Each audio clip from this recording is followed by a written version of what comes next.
സത്യമാഷ ടെക്നിക്കാണ്. നിങ്ങൾ ഈ പറഞ്ഞ സ്കൂളിന്റെ ഇടയിൽ പഠിക്കുന്നൊന്നും ഒരു കാര്യമില്ലാന്ന് എന്നോട് അന്ന് പറഞ്ഞു. ഞാനത് വിശ്വസിച്ചു, സത്യമാഷ പറഞ്ഞ് വിശ്വസിച്ചു. ആ വിശ്വസിച്ചുകൊണ്ടാണ് ഞാൻ പോകുന്നില്ല. ഈ എന്നോട് പറഞ്ഞ സത്യം ഇപ്പോഴും പറഞ്ഞോണ്ട് ഒരു രാവിലെ ഒരു ഇതെടുത്ത് പറയും പോയി കളിച്ചോ. അപ്പൊ ഞാൻ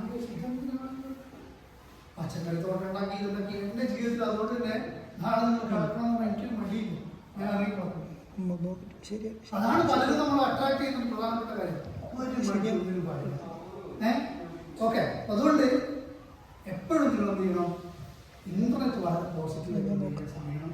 ഇന്ന് പോയിട്ട് ChatGPT എന്താണെന്ന് നിങ്ങൾ എല്ലാവരും പഠിക്കണം. എന്താണ് ChatGPT? ChatGPTയുടെ ഓപ്ഷൻസ് എന്തൊക്കെയാണ്? നിങ്ങൾക്ക് 10ാം ക്ലാസ് പരീക്ഷ എഴുതുന്ന സമയത്ത് ChatGPT എങ്ങനെ പോസിറ്റീവായിട്ട് ഉപയോഗിക്കാൻ പറ്റും? ഇവിടുന്ന് വരുന്ന അസൈൻമെന്റ് ആയി നോക്കിയതല്ലേ നമ്മൾ എങ്ങനെ നിങ്ങൾക്ക് വിവരങ്ങൾ ഇതാക്കാൻ വേണ്ടി ഏതെങ്കിലും രീതിയിൽ ഉപയോഗിക്കാൻ പറ്റും? എന്താണ് ആർട്ടിഫിഷ്യൽ ഇന്റലിജൻസ്?